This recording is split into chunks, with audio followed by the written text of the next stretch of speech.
Good afternoon, ladies and gentlemen. Welcome to another Propaganda Cast with me, host Imperial Dane. Off here to another Dawn of War 2 episode. This time a 2 versus 2 on Median Cliffs. The site of a battle here between the forces of the Imperium with...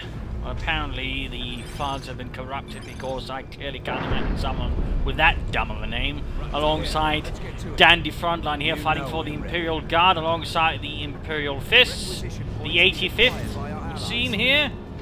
Waterloo versus, again apparently his name's been struck from the records and replaced with gibberish.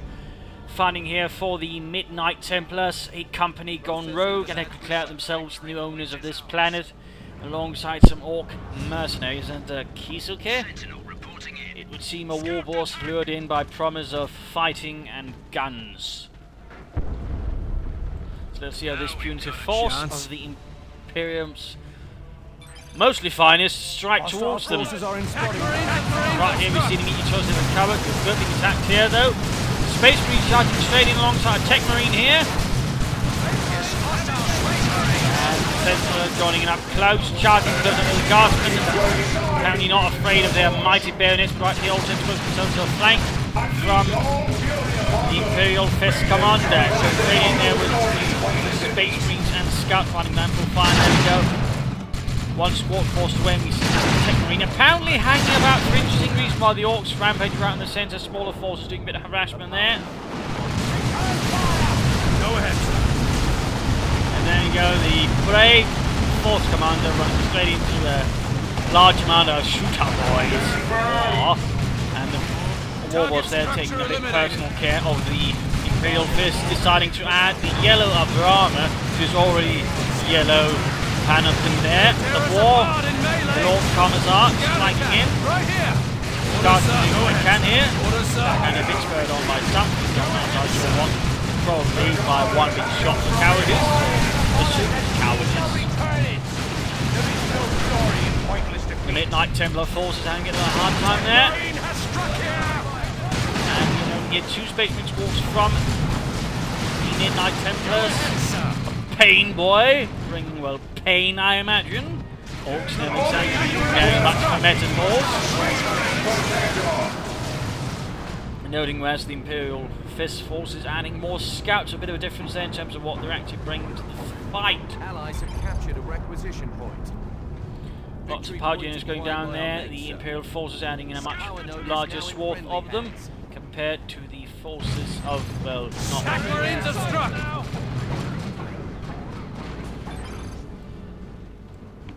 Forces striking down south, in fact pulling back their reorganised building. That comes along in dire need of some band-aids.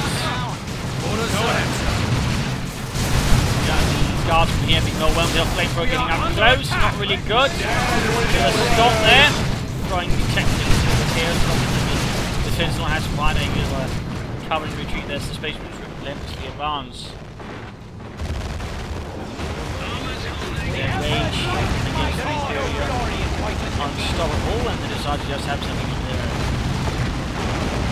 Sluggers getting up close, the Force Commander in a bit of trouble. In fact, he might have gone a bit too close there and dead, or at least unconscious, struck down here by the Orcs. Signal received. Centre being burned down, shot at. The Loyalist forces have been so far struck out. We know the heavy weapon squad has been pulled up here for Dandy. Ready to prove myself, Sentinel being repaired here by the less than able administrations there of the Guardsmen, hoping that a Tech Priest does not stop by and scold them heavily. I am here. Oh, shooters have struck here. Lighter action on the flank so far.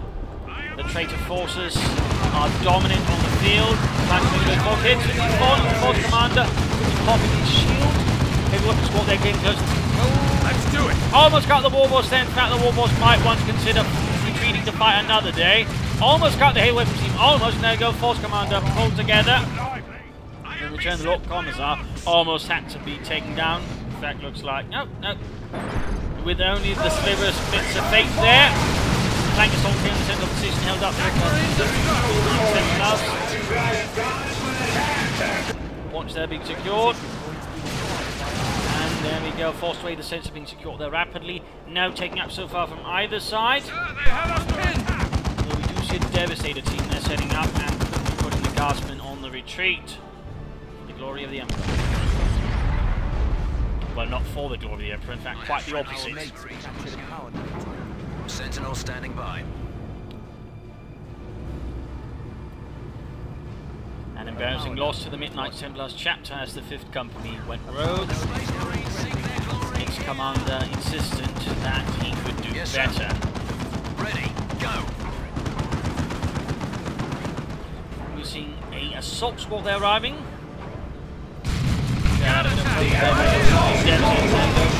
Jumping behind the entire force there, exactly Techmarine, always forward, always the last retreat you can see. Also planning on getting upgrades so far. Nope, we'll actually see some cyborg implants and angry bits. Popping up there, south. And the vast rampage going to strike here versus the power gen implant going up. Bit of a bad move there, done by Dandy setting up there without anything to cover them. The Orcs should be able to take advantage of that, or they might in fact just sort of take the notes themselves. No, apparently the Orcs for once actually don't care. Interestingly enough, you see here that the Imperial Fist will come up that part of the front, and there we go. A bit of bang hammer, it would seem. Getting a bit more potent to things there. Using what they can here. Taking up going on here for the Midnight Templars. Small force on up here. Order, sir. Getting up to their proud. Not using cover at all. Standing out in the open. Shoulder to shoulder. There is no glory in pointless Steel Fist there, forced back again. They might want to consider consulting the Codex for slightly more simple tactics. They're running straight into the Orcs. And Devastator putting a shot there to advance. Tried and tested forces. Tactics as usual failing as they get gutted. Scout attack, right here! It looks like once more the Force Commander has fallen, adding another scar to the many he's already had with his brave but not very sensible tactics. We got both of the Imperialist Loyalists taking up. We've also got a Librarian on the way here. A Librarian. Falling to the darker forces of chaos. Who knows? Now that he's no longer got input. General's getting wiped out there. Go ahead. Rather lone Guardsman squad they continue to fight on, and poor Johnny went down. He did not survive long. Tango looks like an autumn cannon upgrade here is on the way, adding some noted more potency here. There's infantry and light of eagles here. Might think those traitors regret standing traitor. And there you go. Librarian unleashes horrible forces of the warp on the Guardsman, sensing more action. The Sentinel barely making their way there. Left flank noticing a bit more action. We got some Xenos power claw here for the Commissar Lords. The Imperial Fist being a good assault. Might in fact clear out the power gen, so that would be a good move. At least some might argue.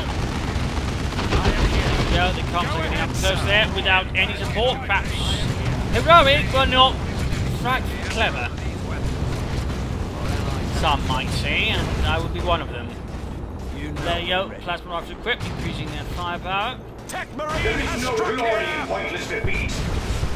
Though technically, plasma rifles meant for the Guardsmen were actually notoriously, well, not so safe. Of course, the Imperial Guard, that's an issue as long as they keep killing the opponent. A few of them blow up. Right here, heavy weapons keep sending on its own. Not really again a wise idea there. Quickly ambushed, quickly cut down to size. Center secure for the time being. And there you go, the Orcs take up as well. Burner boys here burning stuff down. More generators being wiped out there. Definitely using a lot of generators comparatively. The traitor force has not really built a lot more generators, they've just been wrecking the loyalist generators, causing the loyalists to lose a lot of requisition. There you go. We've got some missile launches up here, adding to a bit more potency to the Sentinel. Another generator down. The traitor force having good pressure there. And the commissar went down. Not good, not good. And we see the guardsman jet as well soon enough. Go ahead, sir. If they're not careful, looks like a minor commissar's joining with the forces here, increasing unit size. Ready to prove myself, sir. Love their guns. Processing the last. And Death Threat on the way. Another stop there, sending Devastators flying. Devastated. Let's do it. There we go. They're shooting there. Thank the Emperor. Shifting that onwards. Yeah, let's get to it. Loyalist forces are having a hard time here, controlling the field. And looks like some stern guard veterans have been summed up here. Allies again. Tougher and more vicious. Veterans of centuries of fighting. Now we've got a chance. Feel the We have to fight see of how the they last under this commander's leadership, who so far displayed some unique preservation skills. In fact, he's lost the regular ones, I believe. Why these sort of an upgrade? I don't know, I can't remember.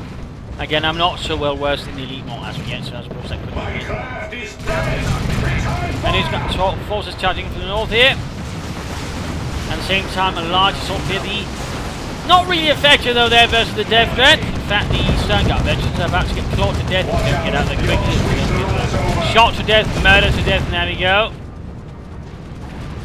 That would certainly be a reason to maybe remind that Imperial Fist commander to, you know, again consider unit preservation.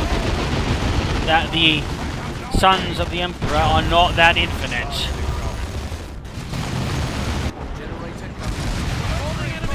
Better go head on assault there, straight into the Imperial Guard. Pull back there, devastating up to sort of prevent a counter-attack immediately. Good job there, good job there.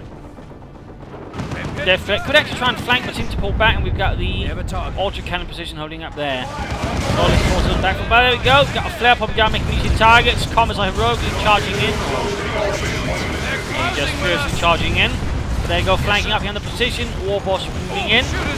Intent on doing a good bit of damage. Shooter boys, and there we go. Imperial Fist flank, and there we go. Shooter boys down. They were outshot. Not enough Daka there.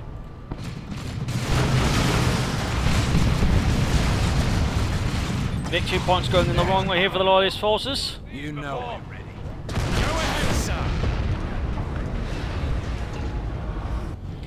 And the force commander once more split out and honed his, again, heroism and all that.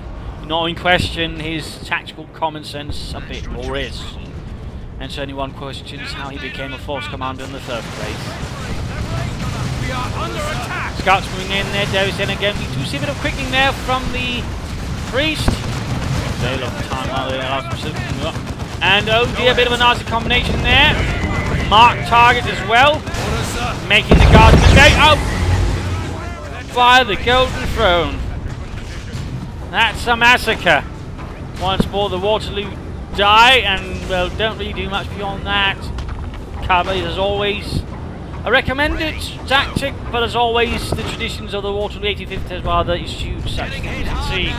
We are superior among your misbegotten kind. Force Commander Waterloo striking on his own here heroically, or maybe just recklessly. Looks like Hiccup was forced away. What we are noting here, the Loyalist force are getting thinned up. They look to be sort of pinning hopes on bigger things, both taken up rather aggressively, but at the same time the question could be, you know, maybe just going for something at their counter could also help just a bit. Death Threat here causing a bit of havoc. Heavy lack of anti-tank here amongst the Loyalists. A bit curious as to why they did not go for any. We have a target. Sentinel standing by. Again, veil of time there. Quickly sprinting forward straight into an auto cannon, perhaps not the wisest idea there. Of course, the rogue company deviating from Codex is probably not so much concerned with that. A lot of resources there for the Imperial Fist. Question is, what will they do with it? What will they do with it? Go for some armour, call something in. Terminator's good work, you know. Caused quite a bit of harm there to the traitors. Those who would defy the glory of the God Emperor. Sits upon the Golden Throne. So far, though, the traitors have been good use of the loyalists' eagerness, but again, lack of common sense tactics and unit preservation. Their faith and loyalty not in question. Again, no issues there, but some other things are in question. But there you go, assault terminators in. Thunder hammers, shields, ready to split some skulls. A weird boy on the way here. More rogue psychic forces for the traitors, clearly resorting to witchcraft. Swine. There we go, the scouts being splattered with it. Shooter boys there with a nice big shooter knot with his Daka. Another one moving up there, ready to shoot his other friends. Message received, sir. Oh, armor! No, apparently not on the way there. Midnight Templars apparently need to, well, husband whatever little tanks they managed to sort of bring with them to this world before they captured it. Our allies have themselves a The Orc mercenaries retaining still tier 2, and rather seems like Dandy Frontline might be saving up for something big, as in either Leman Russ or a Baneblade. Signal received. New orders. A Baneblade would be likely considering all the requisitions he's hoarding.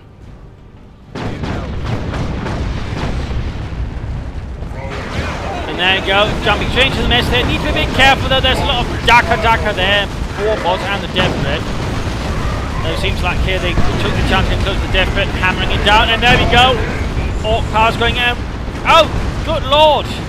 Venerable Dreadnought, having also forsaken his vows, has joined in. Sentinel firing, not really making much change, and utter chaos into the Imperial lines, already, well, rather short. Overwhelmed here by sheer numbers of Orc mercenaries and traitorous Marines. And a marked target there as well on the Force Commander. Assault Marines need to get out of there. Oh, Assault Terminator. And there we go, the Force Commander went down again. I am under attack. Another guard squad here on the way for Dandy Frontline. His quest for the Baneblade could hurt the overall Imperial effort. It would be particularly embarrassing since he's a Lord Commissar, would certainly bring some questions from the Commissariat and maybe an Inquisitor. But there you go, traitorous forces have secured the centre, but again, there is a notable lack though, and it could be that might actually turn the tide again. As you might notice, there's absolutely no little anti-tank here in the forces of the traitors mercenaries, whereas, you know, there's room for that. So if Dandy Front and were to go for the Baneblade, that would throw apart a lot of the traitor lines. But again, it is not without its risk. Points are going down, certainly. If, say, the Orcs and traders were to think a bit ahead, they could actually get something that could blast it apart. For example, the Midnight Templars could opt for Leman Russ, or not a Leman Russ, a Predator with some lash cannons, for example. shooters have struck here. Assault Terminators want to make their way through, and Imperial Guardsmen following up there heroically. Shouting a bit there. Forwards. And there you go, Baneblade on the way. The Waterloo 85th apparently having managed to secure that in support. And it is being a vital enough world to warrant that. And we got a Predator in the way for the Imperial Fists. Orcs finally taking up. Interesting enough, the Dreadnought is falling back. Despite not exactly the Loyalists currently having much anti-tank either. So a bit of a curious decision as to that. But then again, maybe they're turning away from the God Emperor has robbed them of their courage. And there we go, one Elbow Strike there, almost eviscerating all of the guardsmen in one go. A veteran unit there, with Commissar and Sergeant. Heavy weapons in control there, but it looks like the Assault Terminators might get the trick. Lots of weird boys and shooter boys and whatnot going in there. Grenades got robbed as well. Kaboom, sending numerous rocks flying. Right hand side there being torn apart here by some Space Marines there. Tactical, rogue, a bit on their own there. Very depleted unit, but still causing a bit of damage. Not securing the victory point though. Looks like the comms have been pulled back. Predator moving forwards, extra armor on the way, and blessed be the God Emperor, the Baneblade has arrived. looks like Terminators have arrived here as well. And they're about to regret it. They're about to regret it very deeply, in fact. Looks like we got a battle wagon on the way, though that might struggle a bit here. Those are some of the heaviest armor the Imperium can muster. And if one was to compare it with sort of an actual tank, it would have probably be something between a Sharpies and the Soviet T-28 or T-35, which sort of, well, a bit of a mix of that with all of its turrets and also sort of one main gun and then sort of more entrenched hull gun. Ew. A side comment there. Baneblade ready for new orders. Capture the location. But there you go, reviving the Force Commander again. I can't imagine that leaves the Lord Commissar much impressed with the Space Marines when he has to keep pulling him back up. A power node is now in friendly hands. Acadians are always ready. But there you go, Baneblade. Ready for new orders. And a heavy flamethrower, I think. Again, the Midnight Templars might kind of miss the point. There you go, good shot there from the Baneblades and the Predator. And there you go, Force bringing Terminators teleporting out. Tech Marine going down there, getting wet. And there we go, we've got a battle wagon charging in on Warboss as well. Not sure what he's trying to do there. Not quite working, not quite working. Ending up an easy target there for the Beyblade and the Predator. And again, Orcs they were known for skillful driving. Not so sure what was the intended effect, but it's just serving as target practice. New mod contact going in here. Now we are starting to see that there's been a huge gap here and a huge lack in the traitor forces. Again, no focus on anti-tank here. And there we go, the battle wagon is a scrap wagon. A bit of a waste of investment, if anything. Now we got Knobs on the way. Hoping to maybe add something that can actually affect the tanks, and they can that properly upgrade it. But the forces of the Midnight Templars are utterly collapsing here.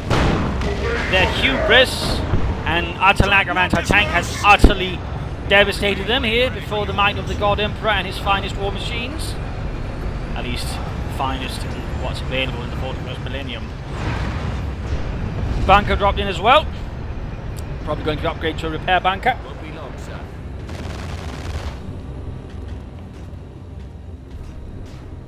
General Dreadnought seeking repairs. Orcs once more attacking the left flanks again now. They might also regret not having secured that victory point faster. Things are turning against the traitors. Very heavily, and there we go. We've got some looters on the way as well. Probably going to get a sapper, whatever it's called, to sort of blast some armour. Baneblade rolling forwards. Strategic point spotted here. Whatever, before it might come to regret it.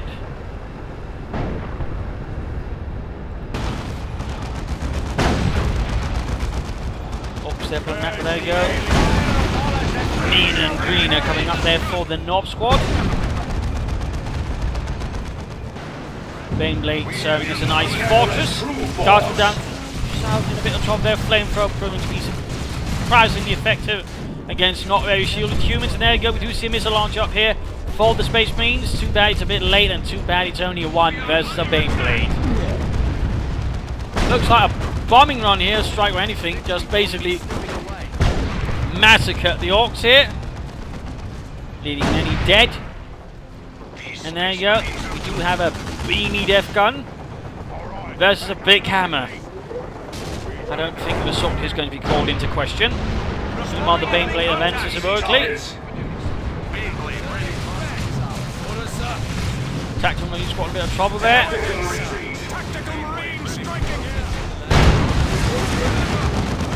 Lots of shots there. Left side collapsing.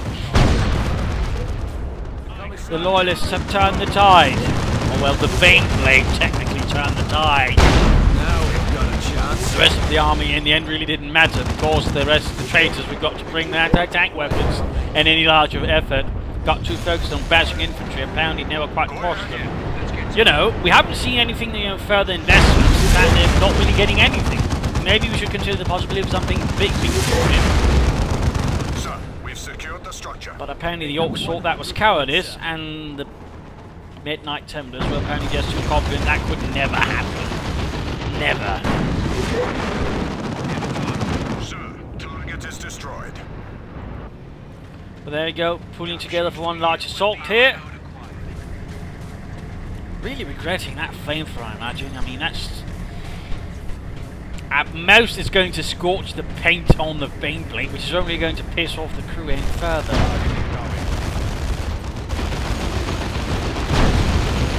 But there you go. Beamy Dev gun setting up. Teleport in, and again, big hammer to the face. The results are still predictable.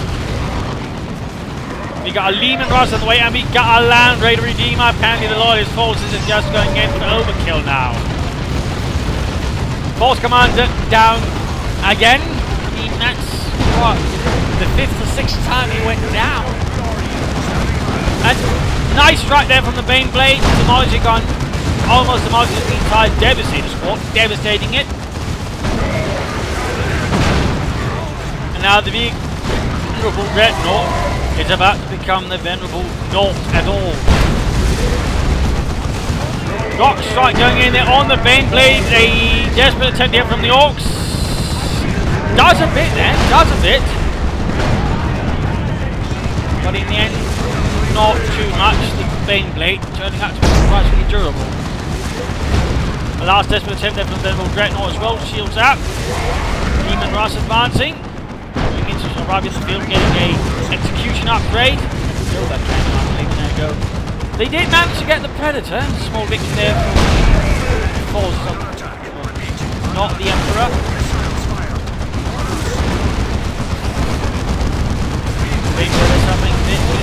I can, and soon we'll have the Land Raider Redeemer in as well.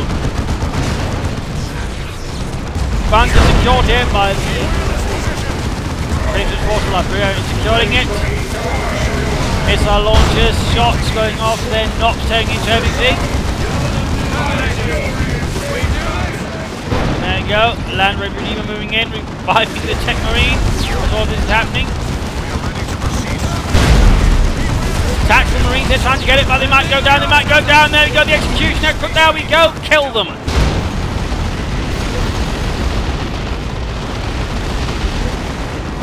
Land Raider Redeemer firing, and grenade shot there. Quite a bit of damage there to the War Boss, who is not intent to give up to versus such a thick and yellow foe. Really intent on claiming that yellow armor plating for his own. Terminator's hanging around there, a bit unsure what to do with all this carnage around. Guardsmen strewn across the battlefield. Now we've got a chance. And now we got a Baneblade and a Land Raider Redeemer covering the map here.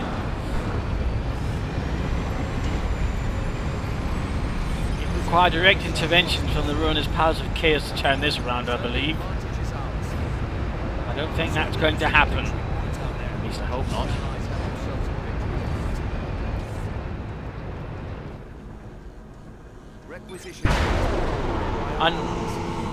Another Turbinator. New armor is in place. I don't think he's really thinking here anymore. He might in fact have already traded his soul to the Ruinous Gods in hopes of power, which hasn't really been granted, obviously. Scouts! Standing by. Found a way to death.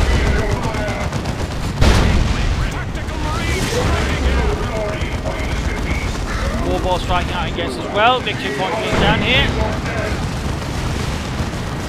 Go ahead. The traitors clearly still confident victory, even as the mighty Imperium tracks down against them. Roasting them, blasting them, murdering them in all sorts of fun manners. There you go. Demolisher shot their versatility. They don't really care to see this time.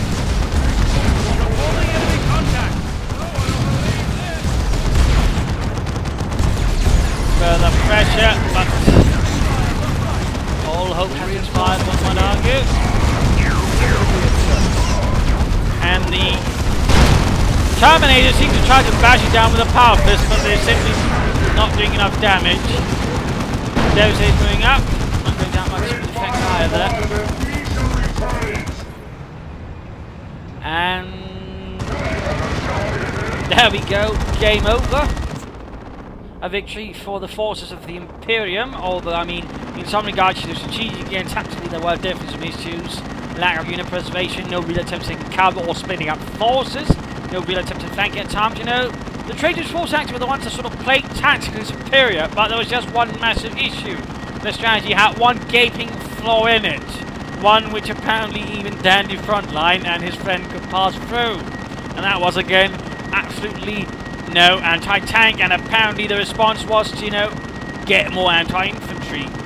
Clearly there was a massive strategic gap right there, and that rather gave the Loyalist forces this time around the victory, but otherwise they probably would have lost had the Traitors' forces been more prepared with anti-tank assets. Because that was definitely a very risky strategy, again relying basically on nothing really from tier 2.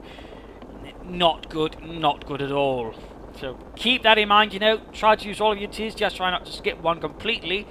Also get anti-tank assets, always try to have some anti-tank assets. Again, that was really what undermined here the forces, and ultimately the world was reclaimed in the name of the Imperium. So thank you all for watching, I hope you enjoyed, hope you learned something. If you did, you know, feel free to subscribe, follow me on Facebook or Twitter, there's a link in the channel description. And otherwise, you know, consider sending in a replay, could definitely do with some, so send them in. Anyways, thank you all for watching, hope you had some fun, and see you another time. Bye!